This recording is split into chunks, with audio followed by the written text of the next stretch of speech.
Hello, my loves. This is Heidi Hancock with your weekly oracle reading for October 5 to 11. Are you feeling it? Whoa. It's like this week, just today, there's like this deep breath, inhale energy that's coming in. So for October, we have the destroyer energy that I talked about in the October report. So the destroyer is the breaking down of old patterns, the breaking down of old wounds. We have that container energy. And what I'm seeing with the container energy, what's really interesting, so if you don't have the lid on the pot that I talked about in the October message, if you didn't see that, you can go back and watch that. If you don't have the lid, there's like this constant relaying with the outside world. So, you know, what does so-and-so think of what I'm doing? There's a back and forth, you know, what do they think about my choices? When the lid is on the container, it's just you and yourself. So there's this internal relationship that's starting that's like, okay, you know, there's this huge pulling back and we're not wanting even to do that energy anymore. It's like we're being called to say, what do I think about this? How do I feel about this? And so it's really kind of this internal kind of hibernation energy. Then last week we had the river, and the river is all about going with the flow, going with the natural rhythm of the earth, right? The river is the current of Mother Nature. It's the heart of Mother Nature. It's our veins. It's our heart.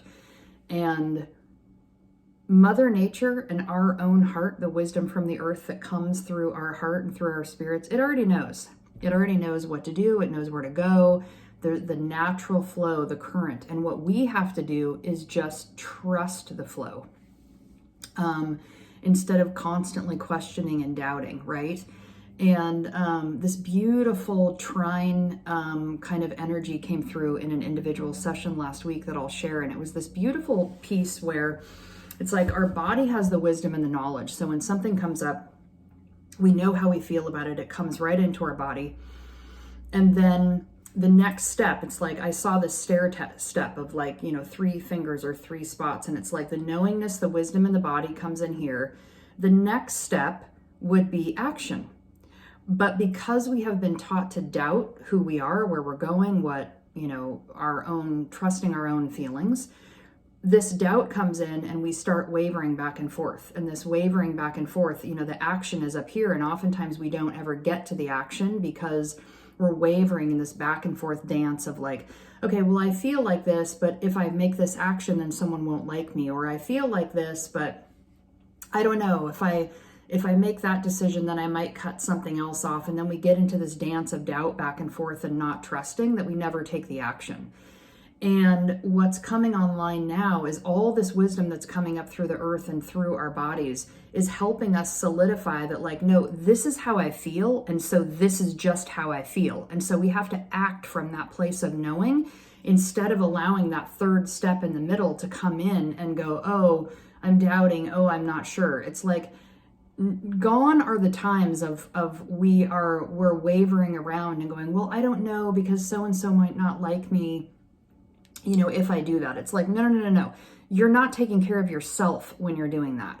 So we have a responsibility to ourselves. The wisdom that comes in from our body, it already knows, and we need to take action based on that.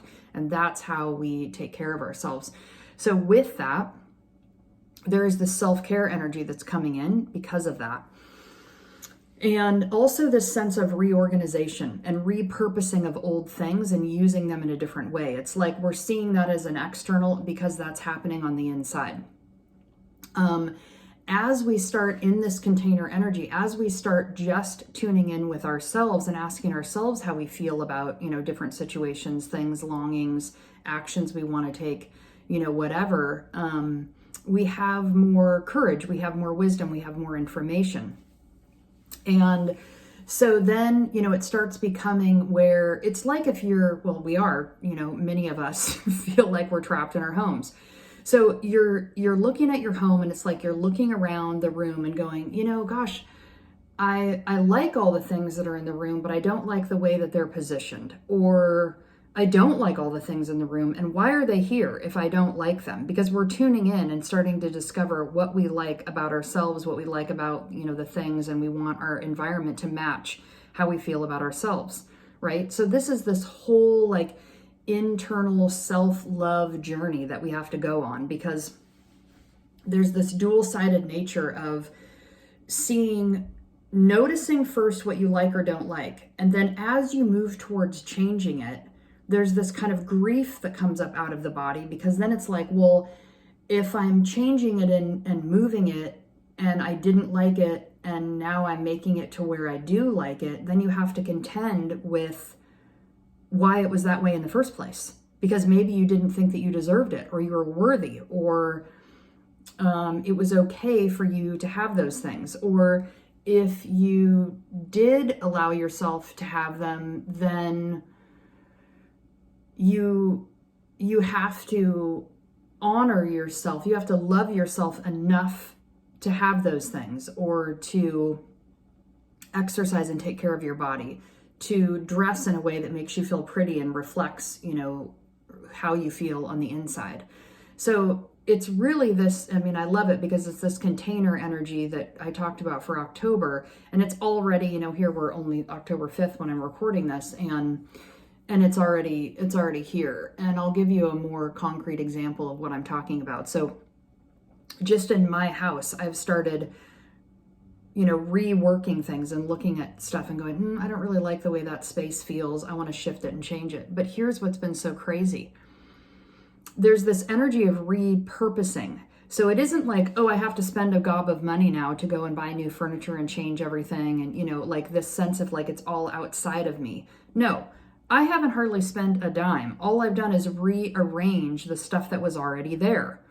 And it's created an entirely new feel in my house. And I started with the bedroom, and now it's like starting to, spiral off or snowball into the other rooms in the house. And this weekend, as I was doing that, I had this major cry fest, and I wasn't even upset about anything. I wasn't actively upset about anything. And I could feel that what it was is that I was just grieving off old energy, because once I started shifting and making all these spaces, these little pockets, there was a couple pockets in the home that I had not really attended to, and I didn't realize how much they were affecting me. And once I shifted them and created reverence with the things that I already own, but I hadn't positioned and placed in a place where it felt sacred. Once I did that, I love the hummingbirds coming to the window right as I'm talking about things being sacred and reverence. You can't make this shit up. So, but it was just beautiful, and I just let it flow. It was like the river was coming, and my body was saying, it's time to let this go. It's time to love yourself enough to have those beautiful spaces, those beautiful, reverent spaces. So anyways, let's see what we got for cards here this week. Yeah, I just love it. Okay, here we go. I've actually never seen this card before, so I have no idea what it means, but can we guess? The one, okay? You're the one that you've been waiting for. That's going to be what I'm going to guess this card says, but that's what I'm going to say about it. You're the one that you have been waiting for. And this is the really painful energy. Because as we start taking care of ourselves better, we realize that we weren't taking care of ourselves, right? There was spaces, there was things that we were ignoring. And it's like, why were we ignoring that? Because of some old trauma, some old belief, someone told us we couldn't. And this is another piece, actually, I forgot to mention. There's this sense of, in the past, we've blamed other people for where we are or where we weren't, and we thought that we were supposed to be there, and why aren't we there? And it's someone else's fault. And what's happening now is we're in this container energy just dealing with and working with ourselves is like, nope, sorry, that excuse doesn't work anymore. You have to hold responsibility for the choices and the actions and the decisions that you make. And that includes how you treat yourself and how you let other people treat you. And so it's like, nope, sorry, the responsibility lands squarely in your lap and there's no excuses anymore. You have to make the choices to create your life the way that you want to. And that sits squarely on you, regardless of what other people have done to you and how they've treated you. And the best revenge, honestly, is to take back the energy and do it the way that you want to do it. Okay, this is awesome. The one, non-duality, one love, unus mundus. Our ability to experience this archetype firsthand is limited. It comes in brief and potent moments that we are left to savor for a lifetime. This is exactly what I'm talking about, that savoring the reverence of who you are and loving all those beautiful parts of yourself. The one is both the energy that unites all living beings and our capacity to sense this intimate union. This archetype eludes us most of our lives, appearing as a concept in a distant galaxy. Yet when we are in the midst of its power, a solemn reverence falls across all the land. We glimpse ourselves in the vastness of all consciousness and are neither small nor large within that field. We are neither important nor unimportant. All duality fades away and we are left with what is, the precious knowing that life is a gift and we are both the giver and the receiver of this fortune. And that's really important because what I'm talking about with this individual taking care of yourself is we have to realize that we are both the giver and the receiver of our own energy and of the love to ourselves. So when light serves, loves, accepts, resonates. When dark ignores, omits, excludes.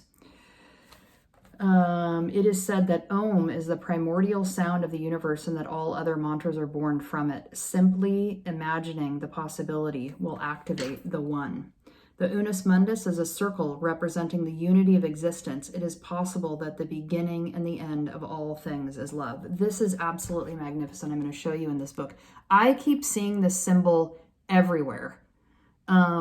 And what it is like, this is the container, the circle is the container, and you are in the center. And the best way to take care of yourself is to stay in the center of your own goddamn energy and don't worry about taking care of anybody else. When you're in the center of your own energy, when you're there, when you're taking care of it, the power is all in your hands.